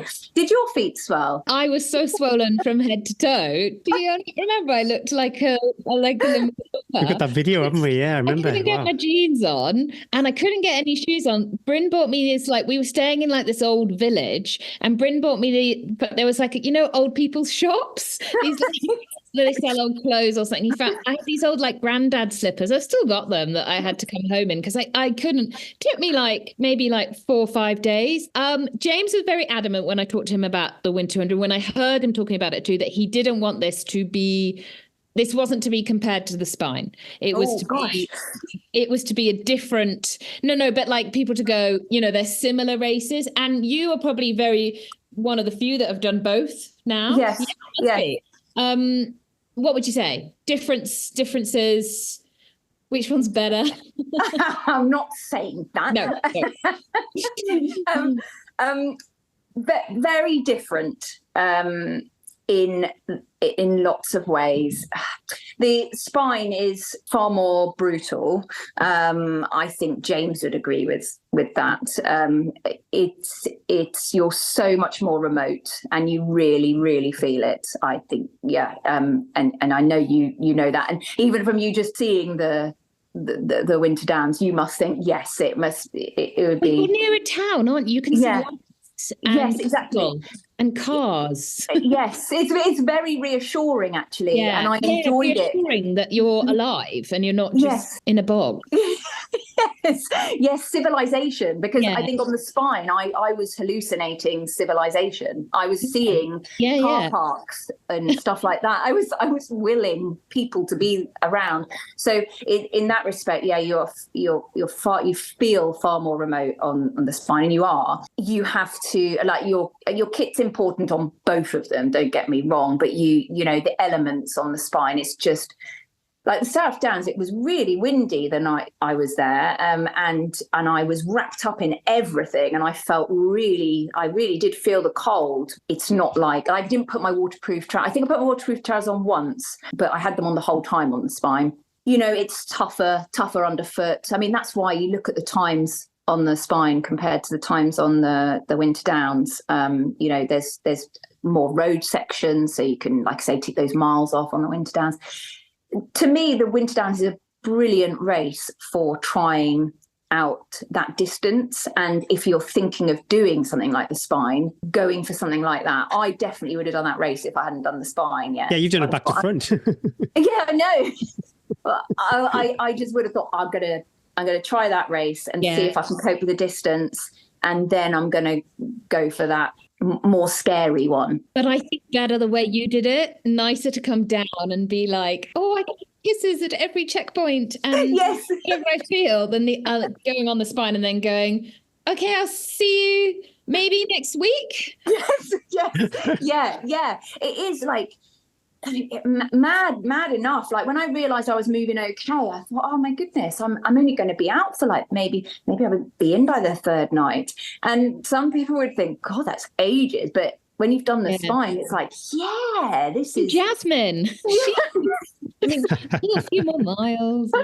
It felt it don't get me wrong, it is really tough. It's a tough challenge. A really good, tough challenge with lots of different sections, underfoot sections, and you've got the hills of the South Downs and the North Downs. It is a really substantial, good challenge. But if you want to compare it to something as brutal as the spine, it's not quite as brutal as the spine. I think that was James's aim, was to make something. I love the way that, like you described it, it is more runnable. So that's something that's so hard to run in the spine. With the kit makes it like you need the kit, but it does, especially for women, it makes it so much harder. But the Winter 200, if you are like us and we love the running, that you can run and you can, and because you've got the crew, you're kind of safe to almost push yourself that little bit more, because if the fueling doesn't work, if you need some different kit, You've got that Yes. back as well. Absolutely. And on the same note, if you want to like try it and see if you can cope without crew, if you're thinking of the spine, then you could be self-sufficient on that one and carry everything with you and and give it more of a go for the spine. But I fancied the crew options. Yes, if I had the option, I would have been there. Top tips. Asking for a friend if anyone's thinking about going further than 100 miles. Top tips. One of my top tips would be mentally wise, like break it down. Don't just, I'm saying to my husband at the moment, don't think, oh my God, I got 268 miles to go. Yeah. You need to break it down to the checkpoints, or even if you've got there's little tea places I know on the spine route, for instance, you can think of those. But I know that for the spine, I was just going checkpoint, get to 40 miles to that checkpoint, and break it down. The moment you start thinking, oh, I've got all this distance to go, I think you're a bit screwed, really. So that's definitely a top tip. Self-management, really. This is something I've not been very good at on 100 milers, I think, is making yourself stop and look after yourself, look after your feet. They're so important. And take that time and have spare socks. Don't be afraid to take the time to change your socks. It's just unbearable having painful feet. Once you've got them, you're not going to get rid of them for the rest of the race. I'll give you one more top tip, because I'm waffling on. But just know that you'll hit dark times. Know that they will come. And I guess that's about being mentally prepared as well. Know that those dark times will come. They're not going to last. It's like, I almost think when you start, you get sections of pain management. I think you start to feel, even after 20, 30 miles, you start to feel things in your legs. You feel you've been a little bit of a way, and then that becomes normal. And then you'll go a bit further, and that new level will become the new norm. Do you know what I mean? Really good description. It's really the new norm. This is just the new norm. This slight lean, it's just the new norm. It's fine. I can't stand upright, but it's the new me. It's all okay. But I think if you could just, it's all about, I guess it's like Courtney DeWalter's pain cave, isn't it? It's just pain management and coping mentally. And I'd love to say fuel well, but I'm so rubbish at that I couldn't really give that as a top tip. Really. You worked out what works for you, though. You've worked out what works for you with the fueling, though, because obviously you must have got the calories in to be able to do it as quickly as you did. And cover as you have. Yes, I did, but I probably could have had more. I didn't really eat very much when I saw Jean. He had all these pot noodles, bless him. I was going to, I don't want it in a thermos flask. I think that's the problem with it. Okay, I'll keep it in the plastic thing. And then he gave it to me like that. Oh no, I don't like it like that. I'm not meaning to be a diva. I just don't. I don't like it. I don't want it. I just didn't want it. And he's going, I know that feeling. It's horrible. It's horrible. And you're like, why do they keep offering me this food? You don't understand. I don't want it. I'm fine. I'm fine. Yes, I'm coping. I'm absolutely fine. But so I was just having little spoonfuls of fire pot things. Oh God, it just wouldn't go down. It wasn't my best fueling, I have to say. But the checkpoints saved me because I had proper meals. They're so weird. I can have a checkpoint. Yeah, funny. And like you said earlier, don't forget to have a sleep and reset. I think that was great. I'd definitely do that. Yes, I think that definitely on the spine, I think don't be afraid to stop and reset. Sometimes you can think your race is over. Mine could have been at Hawes that first year. I was so thinking, medics were called over. I was nearly passing out. And then they said, have a sleep, reset yourself. And I wasn't skipping out, but I went out with my poles. My walking sticks. Cool. Well, that's one for me. Anything caught your eye for the rest of 2024? Do you know, I've been very unorganised. I haven't entered anything yet, but I was speaking to Kim just before speaking to you, and I have a rough plan. So I'm looking at the Hardmoors 200. That's in May. And it's purely because someone I ran with at the beginning of the Winter Downs was talking about that. And the challenge with that one is that it has to be done in 60 hours. So I quite like the challenge of, I think 9 people finished last year, but I think because the cut-offs are so tough. That's interesting. I've done 110, so I can vouch for the course is absolutely stunning. Course still went in line on the moors, but yeah, that 90 miles, that extra 90 miles, I've got no idea what that's like. But yeah, that is a pretty spicy cut-off. Interesting. Yeah, yes, I know it is. You enjoyed the 110 though, did you? Oh, magical. Yeah, such a wonderful, I had a good run. So, you do shape your memories, I suppose, a bit differently when everything goes well. But yes. It's quite local to me, the North Yorkshire Moors. So great. Yes. Oh, you love it. Oh, yeah. So I want to do that one. I've got a 50, I can't remember the name of it. It's terrible. I keep forgetting the name of it. I've got one that I'm thinking of in March time, a 50 odd miler. But yeah, in Northumberland. Not much rest. You're going to get back into some training now. Yes, yeah.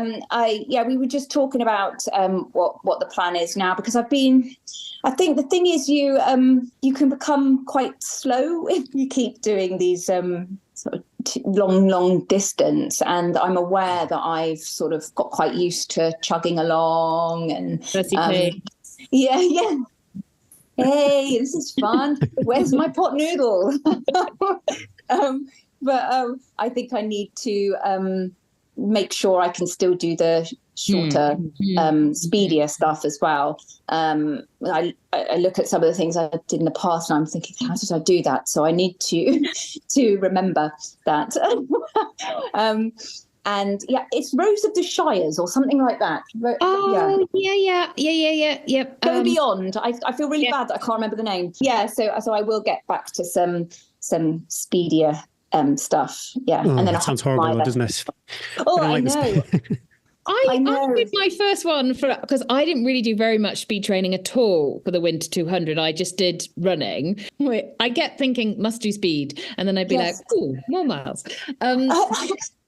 I did my first one for a long time this morning, and then as I was doing it, I was like, "Oh, I really enjoy running fast. You should do this. I like it. Do it more. Come on." Do you know? It's a bit the same for me because I didn't have a speedy one, but like a speedier than normal, just to see where I'm at. And I actually enjoyed having a bit of my heart rate going. And using the butt cheeks. I could feel my knees and my ankles, not just gently lifting off the path. A little. Yeah. But it was hard work. Yes, you do feel battered after, don't you? I have to keep looking back. I have to keep reflecting, thinking I have done this before, because I look at the workouts and they're super scary. But it's like, yes, just only a few years ago I was doing these workouts. Yeah, but ask me to do a 5K or something like that.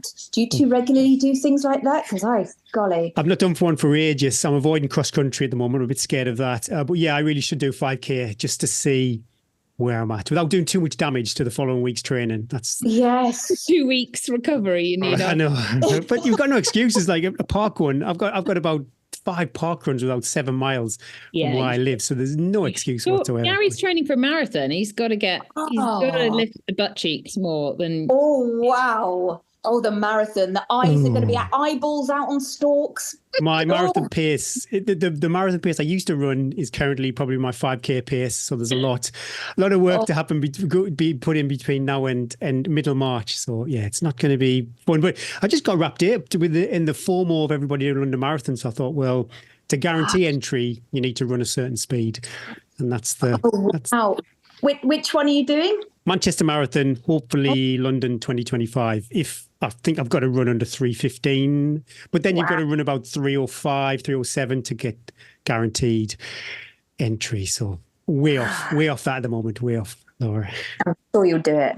You'll do it. Right, quick 5 because I've got to get kids. All right, sorry. Yep. Okay. Do that. First one is horses or dogs. Horses.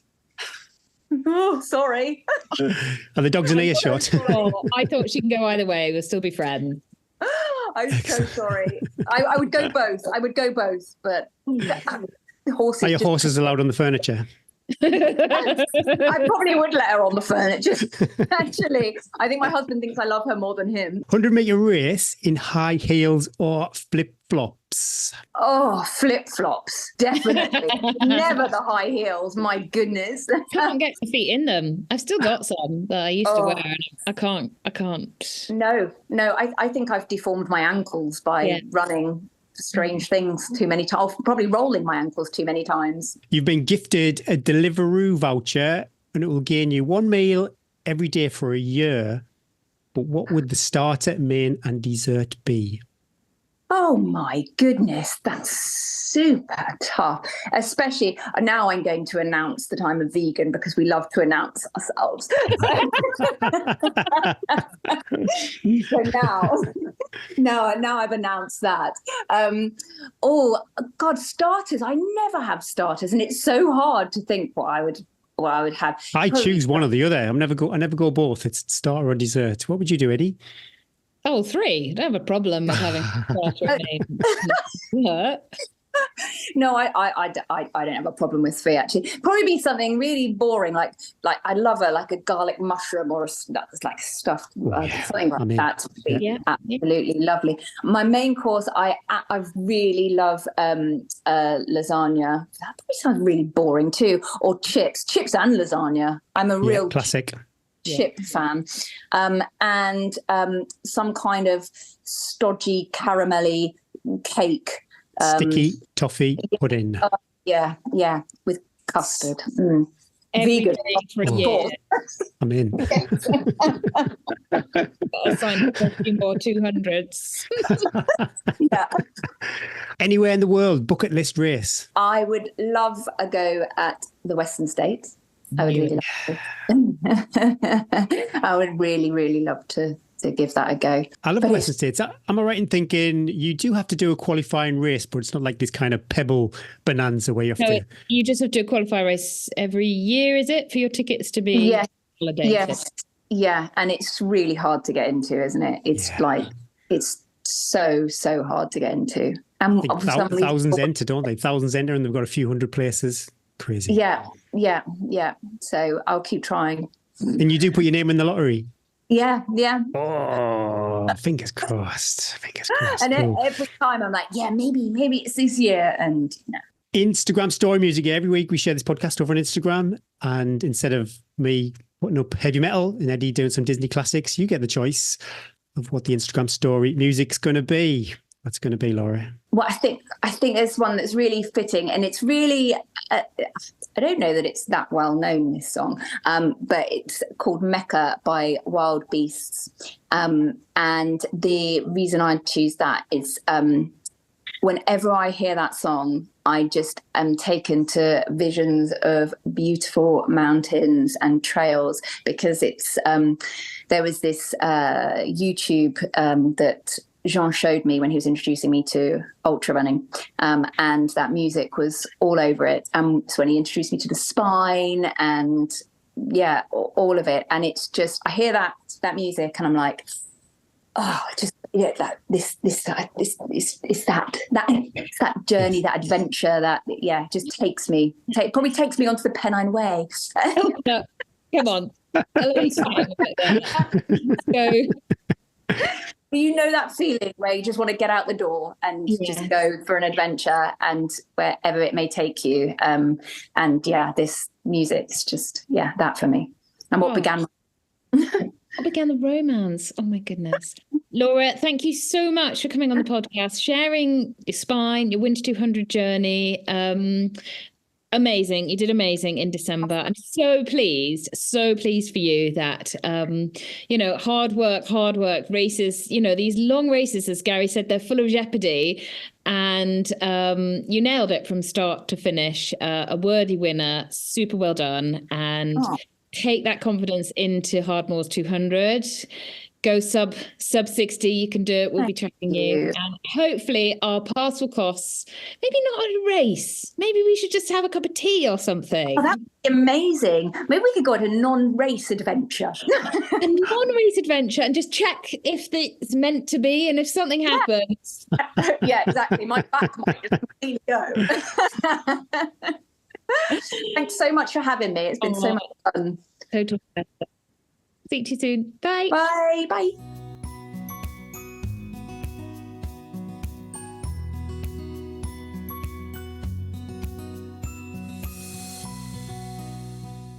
I really enjoyed that, and I'll be super curious if I see her. I'm not doing the Hardmoors 200, but it is local to me, so I might pop up on course with a bag of chips or something like that. We'll see. We'll see if she's entered. But yeah, best of luck with that. Did you watch a bit of the RK Attrition 150, Gary? Were you invested in any of those little dots moving? Yeah, we've got some local runners that made a big journey to the south coast from the northeast at least. And yeah, there's been some previous guests or Run to the Hills guests who toured the line. So yeah, not as invested. I was super busy Saturday, so not as invested as the Spine race. But yeah, great to see. Again, it's just a race that geography-wise, it's not really on my radar. And if I wasn't so lazy, maybe I would make the trip to the south coast. I think they were super lucky with the weather. Yes. Dry, not stormy. I think it was a little bit windy, but good running, clear views. It's been a couple of years it's been like that. Beginning to get a reputation of the opening spring trail race now. Yeah, it's great.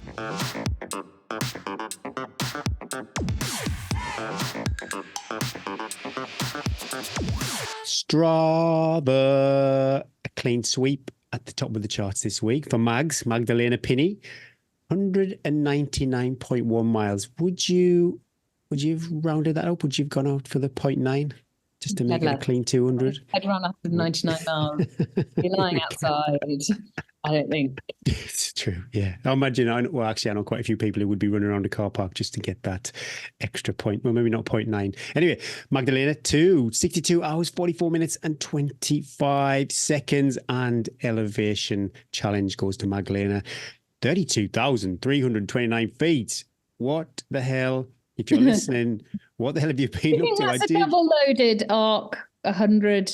I don't know. I looked on Strava. Strava wasn't locked down, but I couldn't actually see the activities. Love it. I love it when we play Strava. Guess what they're doing? It's such an invasion of people's privacy. Well, they have joined up in the Strava club. But kudos to all our Strava club members. You know, it's so inspiring from the top all the way down to the bottom just to see you showing up day after day. And if you want to be part of our Strava club, nothing really magical happens over there, to be honest. But if you want to be part of our Strava club, head over to Strava. Yeah, what are you going to get? What do you get, Gary, if you're part of the Strava club? Nothing. Do you think somewhere on a podcast somewhere someone's reading out, Gary, how do you say that surname? Gary Twats? Oh, I've had a life of that, Eddie. Gary Twats. He's done, what's he done? Oh, I don't know what triggered me. It's 4 miles at 30-minute mile pace. What's he doing there? Who is this guy? Tales from the trails. Should I do this one? Go on then. Go on, my son. Come on. Go on, my son. Go on, my son. My kids say that to me if I'm like looking a bit weary and we've got lots to do. They're like, come on, my son, you can do it, Mum. Push through. You want to get there, you've got to work hard. I'm like unpacking the dishwasher, making cheese toasting. Come on, Mum. And they put this northern accent on. I would do southern. I would do a southern accent if I was, come on, my son. Come on. Come on, my son. Hello, Eddie and Gary. Hope you're well. Long-time listener and Patreon first-time emailer. Writing to you with a tale from the trails involving my Spine Challenger North journey. Basically, it's a shout-out to my partner in pain on the Pennine Way, Susan Fawkes. Susan, who I met for the first time scoffing her face at Greg's hut in minus 18 degrees in the middle of the night, is a huge fan of the podcast, and in particular, Eddie. Who isn't a super fan, Gary? Many people. Good job, I'm not sensitive. We ran from Greg's hut to the finish side by side, 38 hours in each other's company. We shared highs and lows, and the whole time Susan was quoting Eddie's Spine episode. Oh, that's a stretch. How awful. I must go back and listen to it because I've not listened to it. I think I listened to it once afterwards because I felt like I'd come across as a bit of a tool. And then Apologies, Josh. Apologies for that, Josh. What a nightmare that must have been. I wonder what I said. This is where Eddie emptied the bowels. That was the one where I didn't say anything, was it? Because you were super emotional. And I was just like, really. Went off on one, didn't I? What do I say? I had a mishap in a bog, which meant a full change of clothes in the middle of the night, 9 miles from Bellingham. In -8, I was done, mentally checked out of the race. But Susan kept telling me, no big decisions, no big decisions. And on to Bellingham we went, side by side with Damien Hall. Oof. Where we regrouped, got warm and fed and attempted to sleep before our haul over the Cheviots. We battled through together and crossed the finish line side by side in 60 hours, 11 minutes and 22 seconds. Susan claiming second female and myself fifth male. Awesome. An epic adventure which you two helped us through just through having a conversation point. Thanks so much for the amazing podcast, and please get Susan on the pod. I think it's a dream. Josh Ellis, Spine Challenger North, number 533. Oh, awesome. Yes. Awesome. Thanks, Josh. Thanks for that. Imagine that. Sharing some miles with Damien. That'd be a treat, wouldn't it? No.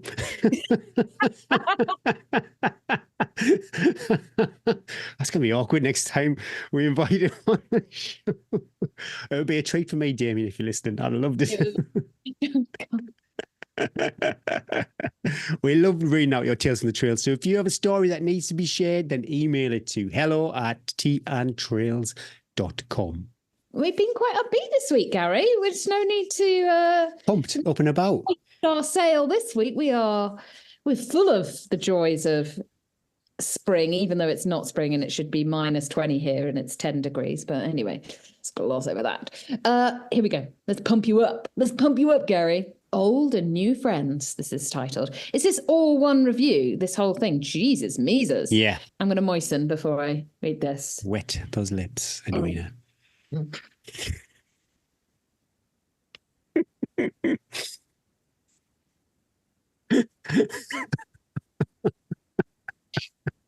Oh, I nearly ruined my keyboard with vibration. It's too much. Right. Old and New Friends. Some 13 plus years ago, my husband bought me some coaching after having... Oh, stop this. It's Jill. I never read these before. But hey, this is kind of like this. Okay, I was going to start again. Some 13 plus years ago, my husband bought me some coaching after having 2 kids in 17 months to help me train for a triathlon. In London, I was an experienced runner and triathlete who competed to a decent level pre-pregnancy. A mutual, amazing Icelandic friend had put him in touch with a coach and new mum called Edwina Sutton, a pretty handy triathlete herself. Oh, these are such happy memories. This is such a long time ago. We clicked straight away. I had already seen this amazingly fast lady running in Richmond Park with her running buggy as I shuffled along with mine and attempted and failed to keep up. Oh, but Jill had 2 in her running buggy. I only had 1. What followed was many, many fairly unpleasant sessions. No surprises there to many regular listeners, and many laps of Richmond Park together back when I could run fast. In time, we both moved out of London and busy lives have led to very intermittent communication, but I followed Eddie's adventures on Strava and then fascinated with her crazy runs and events. A chance comment on Facebook by one of my running club mates on the Tea and Trail page alerted me to her podcast, and I've been an avid listener since. Oh, I'm now middle-aged, currently injured. Oh no, Jill. Runner converted from road to trail, coincided with a move to Yorkshire some 11 years ago, and the acquisition of a Cocker Spaniel dog, allowed on the sofa, not allowed upstairs, best running video ever. Those are the perfect rules. I look forward to every Friday episode and enjoy listening to my 2 friends, Eddie and Gary, on dog walks or doing gym sessions. I've long had a love of the Northeast accent. Oh, hello there, Gary. And feel Gary is also a good friend and love their easy banter together. Everyone comments that listening to these 2 feels like having a run with friends, and I have to agree. Keep up the good work, guys. Fridays wouldn't be the same without you. Great guests and content always makes me smile. One of these days, I'll catch up with Eddie in person, but in the meantime, I look forward to her and Gary's company every week. 5-star podcast for all runners, Jill Edmo via Apple Podcasts. I love that. Wow, how lovely. Someone's got an old friend getting in contact through the podcast. We did share, she had 2 kids when I only had 1 back in the days when I was young and foolish with only 1, and she used to push the double buggy. And Richmond Park's like really hilly with a double buggy. I remember swapping once and then being like, no, let's swap back. I see a lot of people running with buggies and I just think, wow, kudos. That's got to be super tough. I was actually better. I ran so much with all 3 of mine in a buggy. I was actually better with a buggy than without at some points. Evie, she thought that like the running buggy was just her life because she lived in it. Oh, thank you for the lovely review, Jill. It was like, this is your life, isn't it, that review? It was like she was going to... Oh my God, I don't know what she was going to say. That was awesome. That was such a lovely review. Thanks, Jill. Thank you. That's made my day. Keep them coming in. If you've got time, like, share, subscribe, send us a review. We love them. Love reading them out.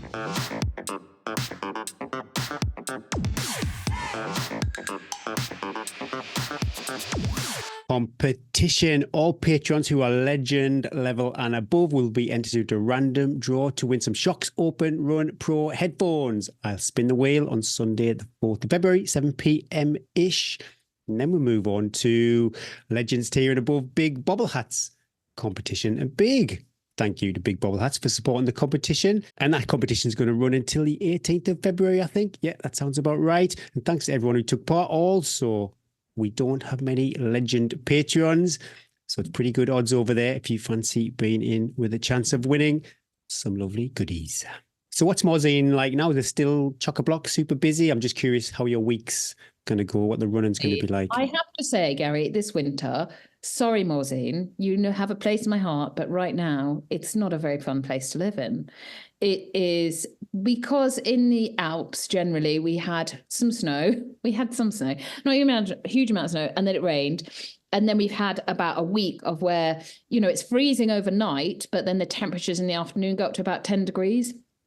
So there's no snow on the roads, there's no snow. The fields, normally, when I'd run along by the river, I wouldn't see the river for the winter because the snowbanks are so high on either side.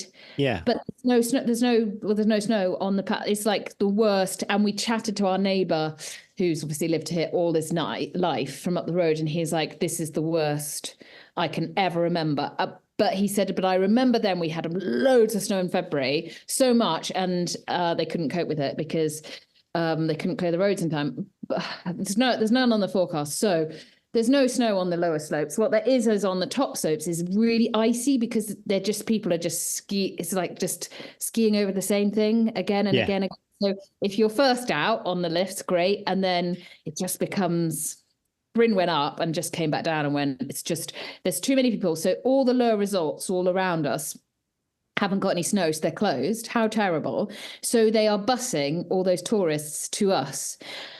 So it's just thousands of people where there's not a lot of space to ski. I just staying away, but it's making my life. This is honestly whining for no reason whining.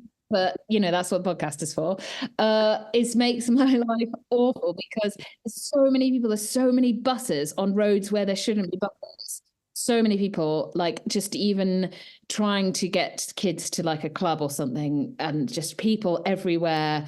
And all that passive smoking. And also people are not going skiing because there's no snow. So then everywhere is so busy. And that's my choice. I live in a tourist town. It's totally my choice, but that's what it's like. So it's not a particularly nice place. The skiing can't really, I could go skiing. I don't want to because I don't want to die because it's so busy and the conditions aren't very nice. So it's not the winter that we normally have. Yeah. And so it's tricky. And then I find because normally I would ski more and then I can't really do my session. So then I'm on the treadmill when actually it's a lovely sunny day outside and the whole but I still need to I got to do the work, Gary. So then I have to go inside when it's just, anyway, it's hard. Also, because the snow is so hard and compact, the kids, when they're training, they do fall quite a bit. When they're slalom training and stuff, they've got bruises up the side of them. from falling, and it's just not fun because they can't do what they really want to do, even though they're training to this downhill skate. All they really want to do is like 360 jumps, and they want to out, they want to have fun, and they can't do that. So skiing to them is just like us, if it's like a proper chore, and then it's like, anyway. So life isn't like super as much as like I know lots of people like, oh, I'd love to live in Chamonix, I'd love to, like, the realistic to actual living here when the season isn't quite what it wants to be. It's hard work, I tell you. But I'm anyway. curious. Yeah, I have this. If I have a lottery win, I think I'll move to Central Keswick. I want to enjoy all the cafes and the market on a Saturday. But I wonder if the reality, when people like me rocking up every. But also, you would have rocked up. Like, I think the problem at the moment as well here is that people have come for a ski holiday and there's no snow, so they're really grumpy. And they're stressed, and there's no parking because everybody's coming here because it's the only place to ski. And so people are driving and parking and generally not in their like relaxed holiday mode. They're in like, this isn't, I spent thousands of pounds and spent thousands of pounds on the ski pass, and now there's not even a car parking space. It's all just... What's stressful? Anyway, it's not, come out. I don't live in town, so I do get to come out and I'll forget about it. So same old, I'm going to tell you all about this weekend coming up next podcast. I'm going to save that. But we've got busy adventures coming up. So got to try and cram everything into 5 days. And just like you, Gary, it's going to have to let some things go, I think, and just try to let it go. Let it go. The recce is finally coming together. We have a new recruit on the recce, and he is taking control. Thank goodness. Thank goodness. We got some local knowledge, and he's just like, let me sort it, guys. My offer still stands. I know, and that's so super kind, but I don't think you should get off that lightly, because I think that's because you want to go to the cafes and then just do your 5-mile jog. I'll be rumbled. We're all in it together. Where's that song? We're all in it together. I don't want you coming along and going, come on, Eddie, why are you walking? Why are you walking, Eddie? Come on. Oh, we're walking this bit. All right, okay. So I'm going to get my 2 sessions done. Same again. I'm a big believer in repeating sessions, Gary. Like, I don't feel the need to like do different sessions every week. I quite like doing the same sort of stuff. It takes me less brain power than to work out stuff. So I just try and do the same things, alter them a little bit. Might alter something like the percentage on the treadmill or the speed a little bit. But generally, I just like to just tick off. I'm dull. Well, I think you can overcomplicate things. I think I'm gonna keep it super simple this week. What about you? My treat. I looked on the plan. I'm not going to talk about the sessions, just like yourself. I'll talk about them next week. But yeah, I've noticed some 400s on there. So that is a shift. That is a shift of training. There's a threshold run on there too, and I think 2020s, but we'll see. It's an awesome jacket, the Innovate Hybrid. Oh goodness me, what's it called? Innovate. I'm blanking on the name. It's that good. Performance Hybrid jacket. Yeah, that's awesome. Such an awesome jacket. But that review is uploaded to YouTube, and I've got to say, my goodness me, that is probably 100% my favorite bit of running apparel. I read Damien Hall's blog on the Innovate, and he said that was the only new bit of kit he bought. Would that be right? Yeah, he said it was amazing. Why is it amazing? Well, it's Primaloft. It's got this quantum Pertex, which I think Stuart and Mike talked about. It's super toasty. It's really breathable. It's got a little bit of water resistance, so if it does start to drizzle and before you get your jacket on or make it home, it just ticks all the boxes. And I think also in the summer, it's not just a winter jacket. We do get some cool summer evenings. I remember going to Keswick Mountain Festival quite a few times in May or June, and it wasn't balmy summer nights. So, sometimes in the summer when it gets a bit cooler as the sun goes down, or if you're doing a walk or a hike, I think it has a life beyond January, February, March, this jacket. And it's so nice. I almost think I want to buy another one to keep for running and one for nights, because it's that jacket I could just... That's the problem, isn't it? As soon as you wear something for running, then you go around the snot down it and everything. What is that smell? Some real swifty cheese around here. And then oh no, it's me. It's a real good fit. And also people who I mentioned this on the review, I'm 5'6.5". So extra small. Not many companies do extra small. And I appreciate, they don't want to just have loads of jackets in stock that they can't shift, but Innovate do go down to extra small. So it fits me really, really well. I think I look awesome in it. Also, I think you need to spend a long time doing that review. You just put a picture and go, I think I look awesome in it. I look awesome. Also, a Tim 5 review out, which for me, that's a big deal. Normally when I review stuff, it's things that I bought myself or a brand have been super kind and sent stuff out to me, but it's stuff that's been out there already. Tim 5, well, when this show goes out, the Tim 5 might be out, but I've been running in some samples before release. For me, that is a big deal, and I appreciate it's quite a lot for brands to support people doing YouTube reviews. You know, everybody would love to be gifted shoes, but for a brand to reach out to me and give me a sample pair before for release, then yeah, that was a big thrill and very much appreciated. So thanks, Ultra. I don't want to give too much away, but yeah, I quite like the Tim 5. I've never ran in a Tim 1, 2, 3, 4, so I've got nothing really to compare it to. But I have ran. You're the best person for this review. Well, I've run in Lone Peaks. I've had a few pairs of Lone Peaks, so I'm familiar with the Ultra range. And yeah, like I mentioned earlier, looking at ordering some Tea and Trails big bubble hats. So if you're interested, actually, it's a good point. I don't want to order a pallet full of them and then nobody wants any. If anybody would potentially like a big bubble hats, Tea and Trails limited edition merch, then yeah. What's the colour palette? I mean, I don't think you're having free range on this. Look on their website, see what choices they've got. I'm kind of thinking like a duck egg blue cream, and then that sort of green. You don't like it, you see. We're not gonna match here, are we? This could be show ending. I'm pretty relaxed. What is the coloured palette from our badge? What's the coloured palette from our logo? That is kind of sky blues and nice browns. Yeah, we're queer. We'll come up with something like country colours, not like really bright, so that when I'm trespassing on people's fields, they can't. I've got my hat on. They can't shoot me. That is the worry when you're branded up, isn't it? That if you do something wrong, it's easy to find out who you are. But yeah, if you're interested, you think you might be interested in a Tea and Trails big bubble hat, then email hello@teaandtrails.com. And yeah, see what the numbers are, and then hopefully pop an order in. That's it, kids. It's over. It's time to start heading home. Finish that gel off. Do your last wee. Thank you for listening all the way through to our Twittering. Thanks to Precision Fuel and Hydration for sponsoring the show. Don't forget you can use the code T24 for 15% off. Thanks to our partners and Patreons too. Honestly, we wouldn't do this without you because we couldn't. Lisa wouldn't let me. We couldn't spend the whole of Tuesday watching Gary. Do you know what Gary did? He watched me hang my laundry for half an hour while we did show business. What a treat. I flashed him my Marks and Spencer's. Peak. Oh, I'm only human, Eddie. We are so lucky to get to do this. And we thank you so much. If you do support the show, be kind to your future self. Read and believe.